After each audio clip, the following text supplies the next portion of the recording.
नमस्कार, news times में आपका स्वागत है। मैं हूं आर्यन गुप्ता।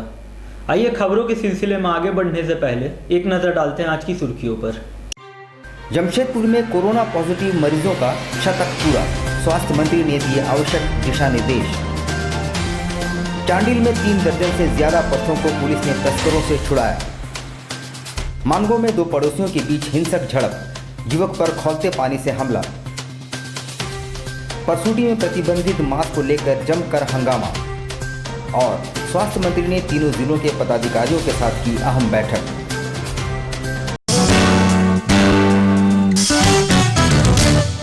और अब खबरें विस्तार से।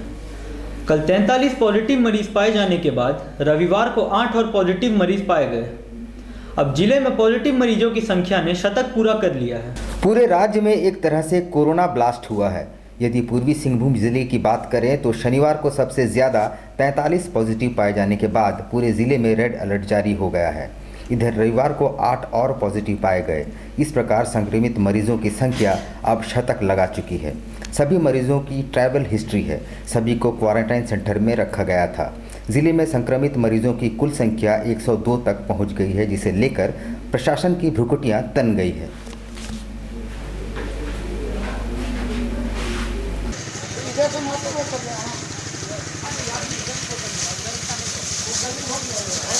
उधर चांडिल पुलिस ने तस्करी के लिए ले जा रहे 2 ट्रक पशुओं को जब्त किया है। ट्रक ड्राइवर को गिरफ्तार कर लिया गया है और पूछताछ जारी है। 3 दर्जन से ज्यादा पशुओं को जब्त किया गया है। ट्रक चालक बिहार के सारण जिले का रहने वाला है। वे पशुओं को लेकर पश्चिम बंगाल जा रहे थे। इसी बीच गुप्त सूचना के आधार पर पुलिस ने बैरिकेडिंग लगाते हुए उन्हें रोका और हिरासत में ले लिया। उधर मानगोदाई गुट्टू में 2 पड़ोसियों के बीच हुई झड़प में एक युवक को बुरी तरह झुलसी हुई हालत में एमजीएम अस्पताल में भर्ती किया गया है। मानगो काली मंदिर के पास रविवार को कचरा फेंकने को लेकर 2 पड़ोसियों के बीच झड़प इतनी बढ़ गई कि एक युवक पर खौलता पानी फेंक दिया गया, जिसमें वो बुरी तरह झुलस गया। उसका नाम सुरेंद्र है, जो जमशेदपुर अधिसूचित क्षेत्र समिति में कार्य करता है। हुआ था कचरा के लिए थोड़ा सा, उसी की वजह से दोनों में बगजब होने लगा। तो हम ऑफिस में तो फ़ोन आया तो फिर शांत करा के हम ऑफिस चले गए। उसके बाद फिर वो आए अल्लाह तो उसका वाइफ बोल रही है कि मेरा पति आएगा तो उसके बाद बताएंगे तुम लोग को। तो हम लोग 5 बजे ड्यूटी से आए, हम भी जज भी आए, घर में सोए हुए थे। परसूडी क्षेत्र में प्रतिबंधित मांस बेचने को लेकर जमकर हंगामा और मारपीट की घटना हुई। स्थानीय लोगों ने कारोबारी को पकड़कर पुलिस के हवाले कर दिया। परसूडी थाना क्षेत्र में रविवार को प्रतिबंधित मांस बिक्री को लेकर जमकर हंगामा हुआ। इस क्षेत्र में घंटों तनाव व्याप्त रहा। बताया जा रहा है कि परसूडी क्षेत्र की खबर के बाद स्थानीय लोगों ने जमकर हंगामा किया। उन्होंने मीट बेचने वाले की पहली पिटाई कर दी, फिर उसे पुलिस के हवाले कर दिया। सूचना पाकर पहुंची पुलिस ने भीड़ से व्यक्ति को छुड़ाकर थाना ले गई।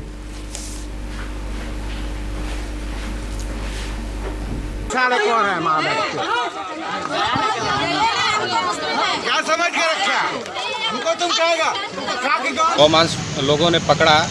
एक बिल्टू नाम का व्यक्ति जो है इसमें इन्वॉल्व है, उसका नाम आ रहा है, लेकिन बिल्टू का चैन कहाँ तक है ये प्रशासन जो है पकड़ लिया है। उसको तलाश करना चाहिए और हम सभी मांग करते हैं कि इसको जल्द से जल्द तहकीकात करें। उधर स्वास्थ्य मंत्री बन्ना गुप्ता ने रविवार को परिसदन में स्वास्थ्य विभाग के अलावा तीनों निकायों के अफसरों के साथ बैठक करते हुए जरूरी दिशा निर्देश भी दिए। जिले में बढ़ रहे कोरोना मरीजों की संख्या को देखते हुए रविवार को स्वास्थ्य मंत्री बन्ना गुप्ता ने तीनों निकायों के पदाधिकारियों, दोनों जिलों के उपायुक्त समेत स्वास्थ्य विभाग के पदाधिकारियों के साथ बैठक की। उन्होंने कोरोना मरीजों को टाटा मुख्य अस्पताल में भर्ती करने को लेकर भी कई दिशा निर्देश दिए। कोल्हान के तीनों जिले के सीएस को बुलाया था और उपायुक्त पूर्वी सिंहभूम के अध्यक्षता में विभिन्न nursing home including Tata main hospital, Tata Motors hospital,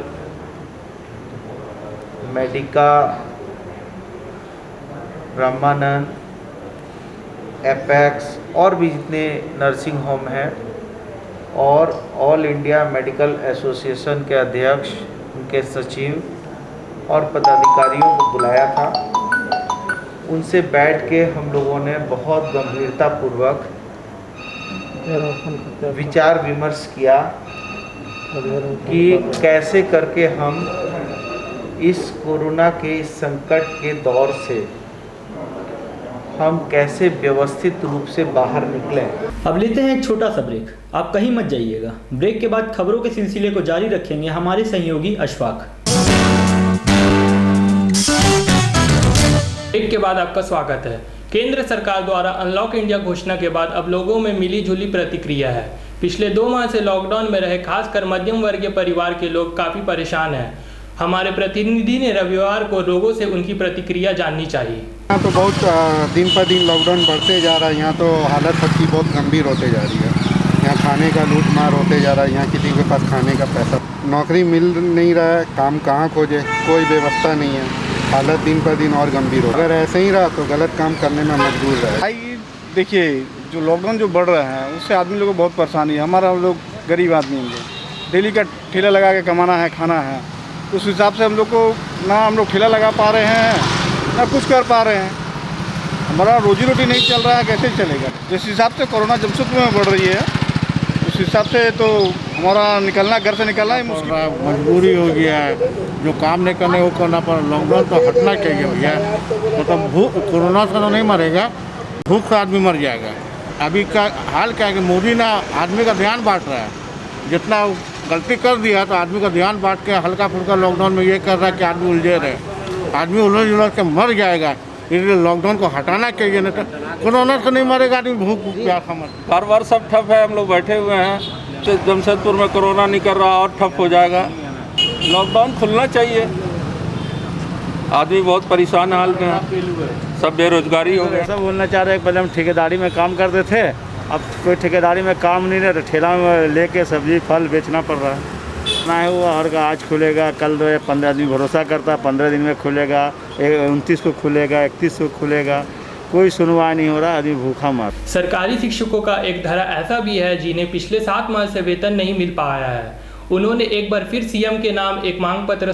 प्राथमिक शिक्षक संघ के बैनर तले शिक्षकों का एक प्रतिनिधि मंडल शनिवार को जिला शिक्षा अधीक्षक कार्यालय पहुंचा और अपनी लंबित 7 माह के बकाये वेतन भुगतान की मांग की।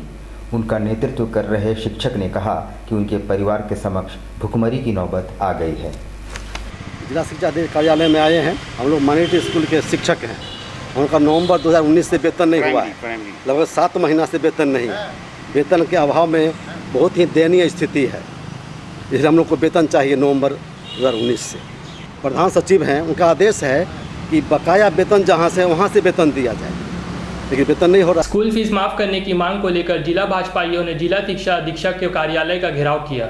लॉकडाउन के दौरान स्कूल फीस माफ करने की मांग को लेकर सुमित श्रीवास्तव के नेतृत्व में भाजपाइयों ने जिला शिक्षा पदाधिकारी कार्यालय के बाहर प्रदर्शन किया और एक मांग पत्र शिक्षा मंत्री और सीएम के नाम सौंपा है। माध्यम स्कूलों की तो फीस की मांग को लेकर अड़ियल रवैया है।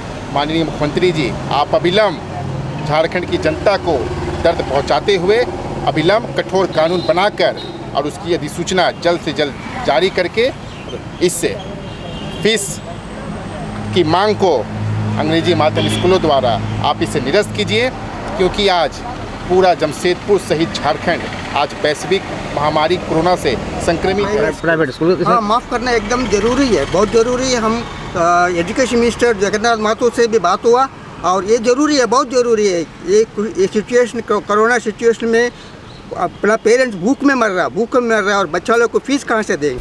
आज के लिए इतना ही। कल फिर हाजिर होंगे कुछ नए खबरों के साथ। तब तक हमारी पूरी टीम को दीजिए इजाज़त। नमस्कार।